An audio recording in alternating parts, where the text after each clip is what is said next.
Welcome everybody. Today we're going to work on a piece that is kind of a landscapey Northern Lights looking thing. So the first thing I want you to do is make sure that you have the lid available because we are going to be mixing some lighter colors. So I'm going to start with a yellow. And I'm going to get this yellow pretty wet so that I can bring some of it out here into my pan. So the first part of today is just going to be mixing some light colors.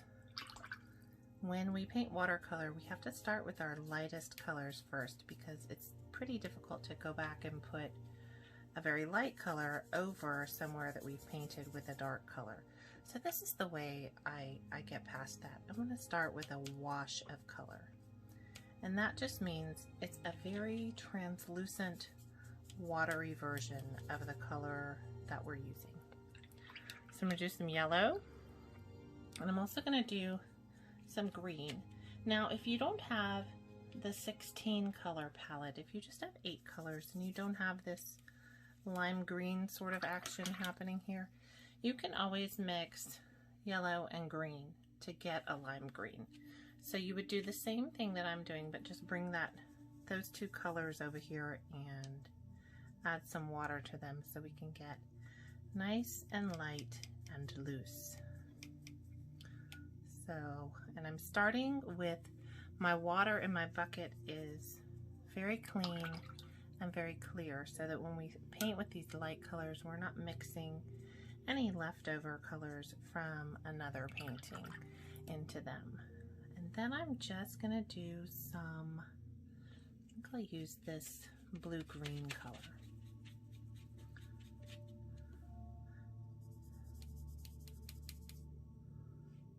And you can pick whichever compartment you want to mix these in. It doesn't have to be exactly the same ones that I'm using.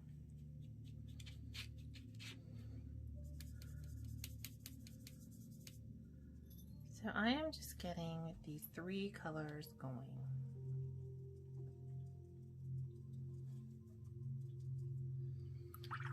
All right, so we're gonna start with yellow, and it looks like I splashed a little bit of pieces of paint. Go ahead and just put down a little bit of water on your page. It doesn't matter if there's a bit of paint left in it like mine. It's all right.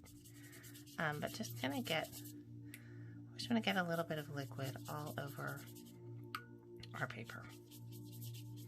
And it doesn't have to completely cover the whole paper. We can add more. We just want to get some wetness down so that as we start to paint, we have this super dreamy business going on. All right. Then I'm going to start with my yellow. And these Northern Lights kind of have this ribbon quality to them. So I'm just going to make like kind of these 3 very light sections in here. And they can come all the way to the ground. So what we'll do as we work is kind of keep these middle sections very light. So I'm going to come in and throw some green in between.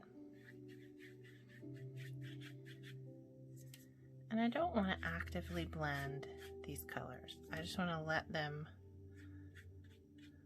hang out next to each other. If they blend a little, it's all right, but that's not actively what I'm going for. And then where that light green is, I'm going to go in and just run like a ribbon of this blue.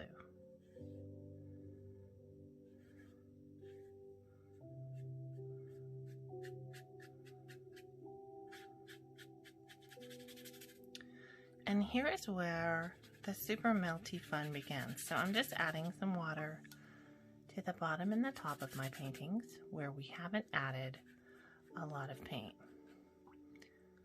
So this is going to be just a blendy, spectacular piece of art. And we want these edges and maybe some of these spots in the middle. So I'm just scratching around kind of with the tip of my wet brush in this green and blue area, because I just want to mix them and keep this paper a little bit wet, so that when I come in with a little bit of a darker color, it just melts in. All right, so now I'm going to go straight into this blue paint, because what I would like to start doing is building these darker areas on the side.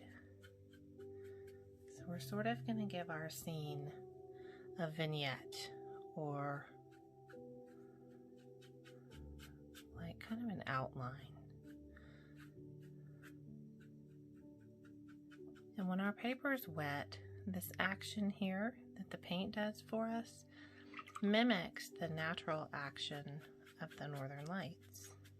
So if we keep our paper good and wet, we can have that really pretty effect going on.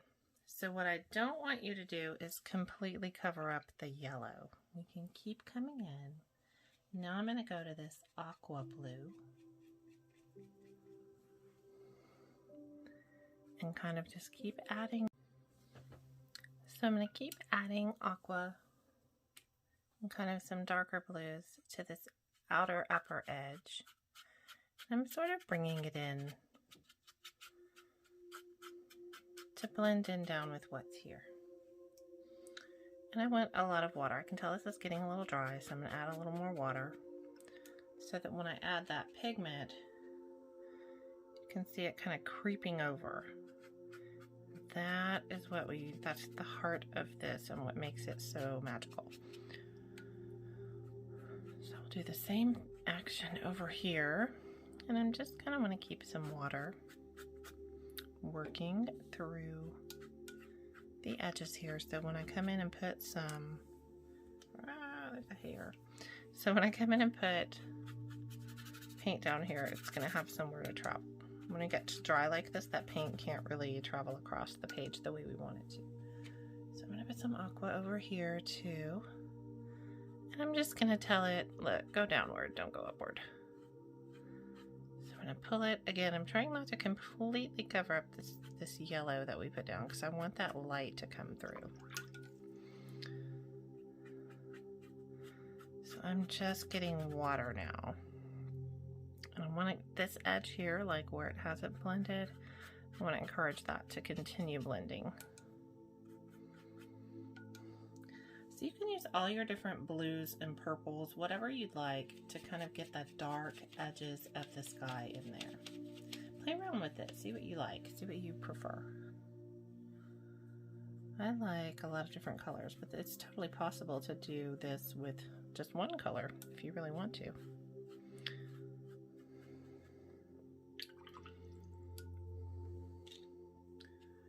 Bring back in some of this blue that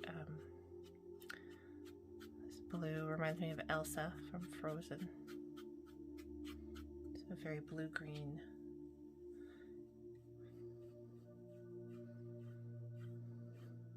So I'm painting in long long vertical strokes. So I'm going top to bottom. I am just using the tip of this brush because I want to keep it this motion, this feeling that these lights have motion. And if we kind of scribble back and forth this way, it's going to just really not give us that effect. So I'm going to go back into this royal blue here and just bring some over and down. And again at the top and downward. But you can see how we're keeping this pretty ribbon action going, and that's what we want.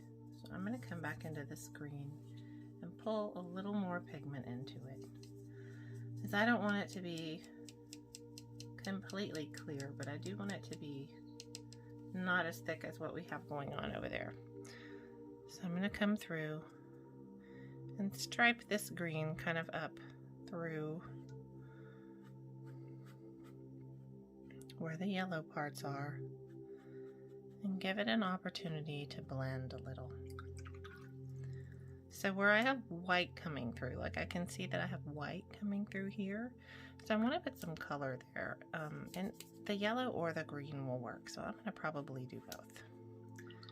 But I'm just pulling upward and then I'm removing my brush. I'm not going up and down. Oops, there goes some water, so I'm just going to pull it upward. And that will give us that feeling of movement like we see in those northern lights. I'm going to add a little yellow here.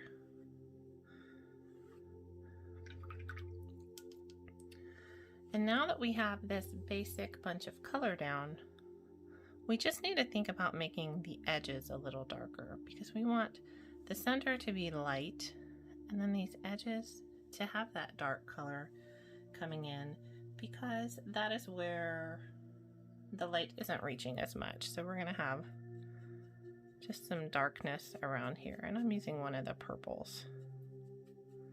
I'm just kind of pulling down.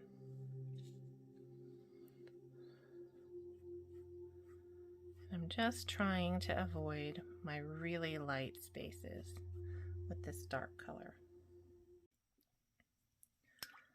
So I am just continuing with the blues and the purples, coming down in these little pathways that I've decided are going to be the darker parts, and these edges here. So I want to make sure that I leave that light space alone. I don't want to go into it with any of the dark paints. However, where my dark paints are, I can do whatever I want. I can put like a lot of dark pigment in here.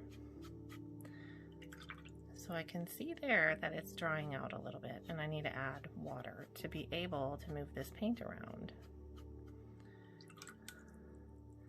So we just have this very fluid looking sky, which is precisely what I was going for. What color do I want to use now? I'm going to go back to this normal, plain old royal blue. And when this dries, we're going to put a little landscape in down here, so you don't have to worry about the very bottom. I'm just kind of going to paint it in so that behind the little treescape that I put in here, I'll have dark color.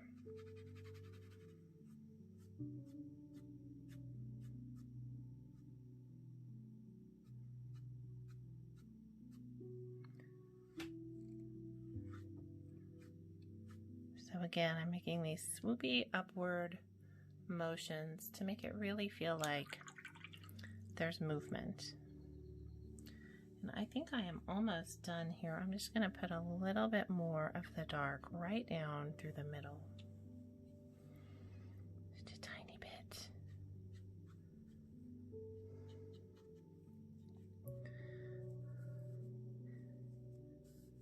And I've got some paint falling off my paper, so I'm just going to dab with this paper towel. And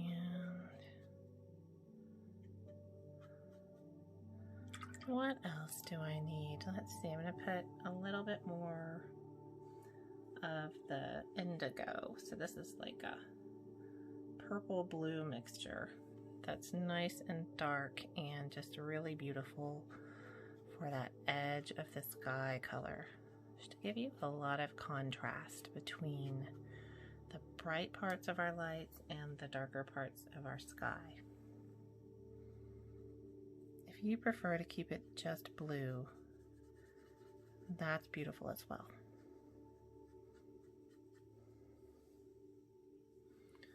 So you just want to, as long as you keep this nice and watery, to where when I put this down, it's still spreading. Like, see how it's still spreading there? That's an indication that we're working with enough water. So I'm just sweeping it up and down, and we still have our pretty like greenish yellow. Sorry, technical difficulties with the video. So we still have our pretty greenish yellow making its way through the center. We can just go ahead and put some darker color on the edges. So I'm going to continue to do that. And you can see mine's drying out quite a bit, so it may be time for me to stop. That's the hardest part for me, is just knowing when to stop. So just get it all covered, get it to the darkness and around the edges that you're happy with.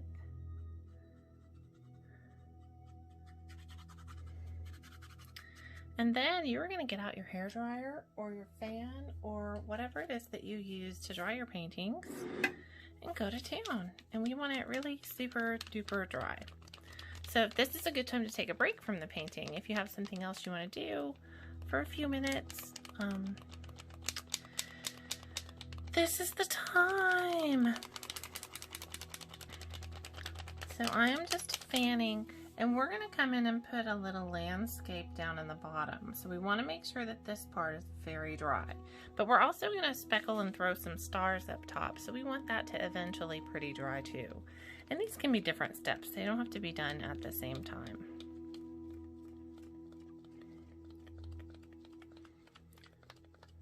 All right, so I will be back. I'll see you in just a moment when I am done with this fanning. All right, I hope you got a great arm workout if you were fanning on your own. And if not, like I said, you can always grab a hairdryer, or if you have an embossing gun or a little heat gun, you can run it over there. And so I'm going to do speckles first. So when we look up at this night sky, we kind of see like a galaxy effect. So I'm going to go into my white. And I'm just going to grab some white in my brush. I'm going to bring it over here. Thin it out a little bit.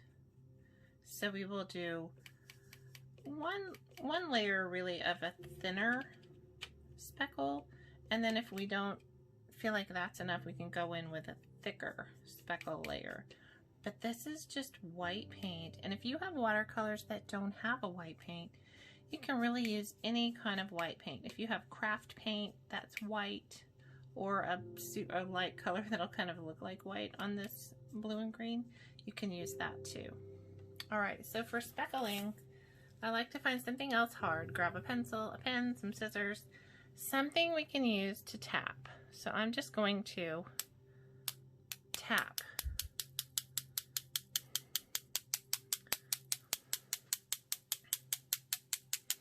And these speckles are huge. There's nothing I can do about that at this point, except if I don't like them, I can grab a piece of paper towel, go straight in, dab, and come straight back up. There. Now I don't have to look at those giant dots that I'm not very happy with. I'm going to thin my my paint down just a little tiny bit, because I think that's going to help me get those thinner spots. Well, kind of. All right. So this is a nice next step because we can tell that our paint is dry. If these spots you're throwing down are kind of seeping into the paint, that means your paint is still too wet to be working on top of. So you want to make sure that you get it a little drier before you start putting your landscape in. But if this stuff is blending into your background, it's okay. Just wait till your paint gets a little drier and put some more. So speckles, it's hard to tell when to stop for me, but I'm just gonna put a few more because they're fun. They're a good time. They're magical. You'll notice the more paint in your brush, the larger the speckles. So if you want some little bitty speckles, just put a tiny bit of paint in there. All right. So the next step we're going to put in, and if you need to pause and dry this a little bit, that's all right. You may need to. But I'm going to go ahead and mix some black paint over here in the lid. And the reason I'm mixing it instead of going straight into that tub is because sometimes it can get really thick. And we want kind of an inky consistency here. Not a really thick. Oh, sorry. My dog's barking. Be right back. So hopefully we can get this to kind of this ink consistency. we go down to put our silhouettes of our mountains and trees on the bottom, it's going to flow nicely for us. So this looks like a good consistency to me. You can see it's kind of watery, but we still can't see through it. And hopefully your piece of art is starting to look really like a sky to you by now. So I'm trying to decide, do I need any more speckles? Am I happy with this? I think I am. I think I need to stop. If you want more, you can put more down. But now I'm going to start working on the bottom. So we're going to kind of put like a little ridge line in here, like it's a mountain, and then we can put some trees on it. All right, so here we're going to go into this water and then into this black. And I'm going to kind of make sure that my brush is at a point. So this can be very whatever. So I'm just going to kind of purposefully make my line very jagged, but it also sort of goes up. So this isn't any sort of perfect, purposeful mountainside. This is just a jaggedy, zigzaggy kind of a where my brush went as I dragged it across. So now I'm going to just fill this bottom part in with black paint. And this is not nearly dark enough. So I need more paint in here. I want this to be very, there we go. I want it to be very inky, very black, so that none of the light is coming through. We don't want to see the colors behind it. This should be very dark. And if you are not comfortable with paint on this part, you could also use a Sharpie, a black marker of some kind.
Alright, so I have this all painted in, and I'm just looking for little spots where maybe it's too translucent, like where it's not, like right here, it's kind of not as dark as I want it to be, so I'm going in there with a little more paint. And I can make some of these edges a little pokier, that's fine. Kind of make them more peaky and craggy. And I like to kind of wiggle my hand a little bit, like how a rock surface would be. Very, very uneven. All right. So I'm going to pull this brush like just to a point. I really want that point to make my trees. And like I said, if you're not comfortable doing this with a paintbrush, grab a black marker, fine tip Sharpie, something like that. And you can make your trees that way. So for my trees, I'm just going to go in and put some straight lines.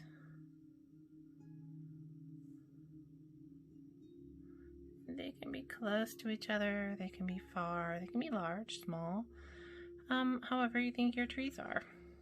It's totally up to you. They do not have to be triangle shaped trees, but that's what I'm going with today. Let's see, I'm gonna put, this will be good for now.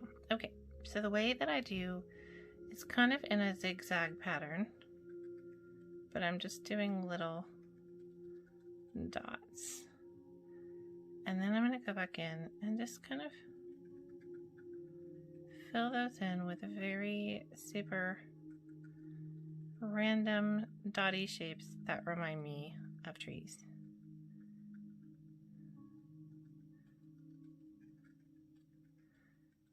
So that's the basic structure of my tree, and I think it needs to look maybe a little bit taller. So let's see, I'm gonna fill in. I want some of that light coming through, but I don't want all of it coming through. So as I'm going to the top, I'm just gonna kind of make a little pyramid of dots like this. So there's one of my trees. And I'm just going to keep doing that to the other trees with the same little method. So, like this tree.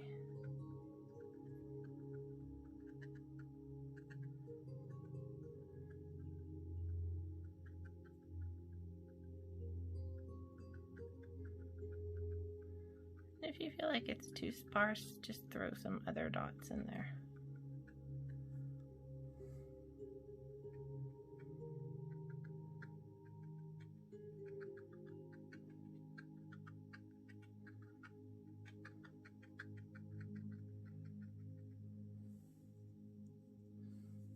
Just find your trees in there, whatever shape they are.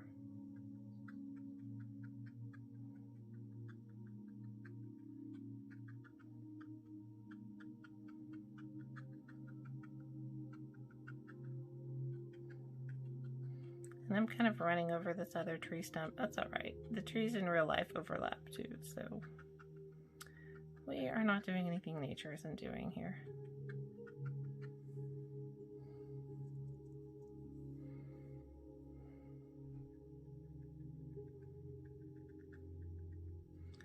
My paint has gotten to where it's not quite watery enough for me to get those little drops down, so I'm adding some more water to it.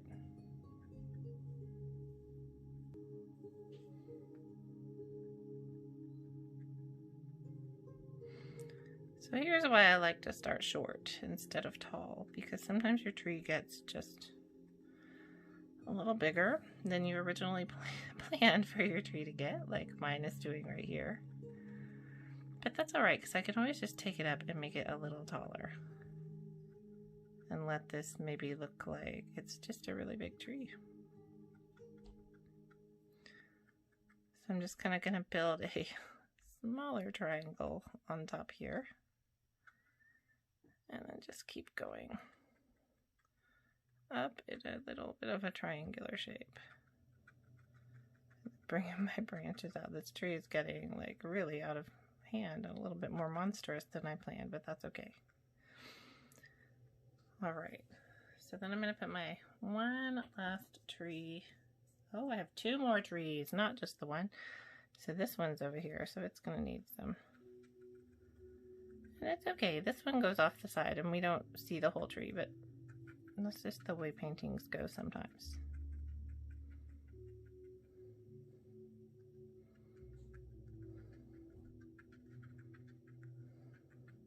And if you have a favorite kind of tree that's shaped different than this, just kind of, you can throw those in there too. You can make them all the same. They can be, some of them can be different.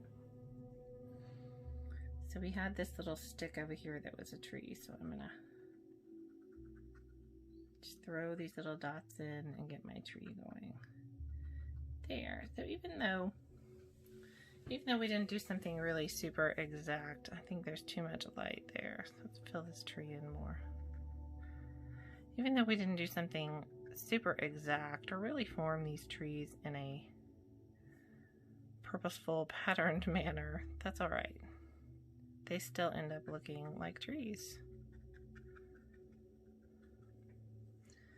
And anywhere you feel like it's not dark enough, like the paint maybe was a little translucent, just go in and put some more dots over it.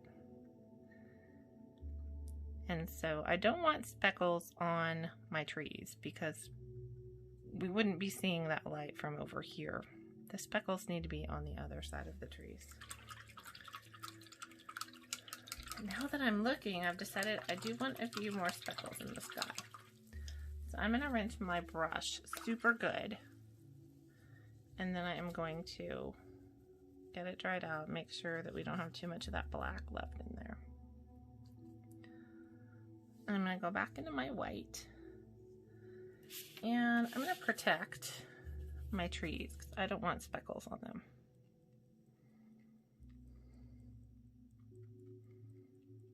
There we go. So now I have another bunch, and you don't have to do this step if you're good with your current level of speckles, but I just felt I needed a little bit more. So I'm going to give this a little fan before I pull the tape. All right, so now it's totally dry, and we're back for the best part of painting, the big reveal. When you pull this tape back, pull it at an angle, so you're flattening it down and pulling it up. And that will help you not tear the tape and get a good, nice, clean edge. So I'm gonna pull this back. Ooh, look at that crispy black edge. I love it. All right. Come on, tape. All right, and we're gonna pull back. Oh, I'm tearing my paper. So I'm gonna start from the other direction. Because you know, sometimes that happens. So if I pull from this direction, by the time I get up there, hopefully we can just be coming from the other direction. And there we go. So we tore the paper a little bit, but that's okay. I'm just gonna rip that piece off and call it a day. Maybe get some glue later and glue it down, or just not let it bother me. All right. So here is our whole painting. And then I always like when we sign our painting. So I'm going to take my pencil and sign my little signature. And there we go. There's our Northern Lights.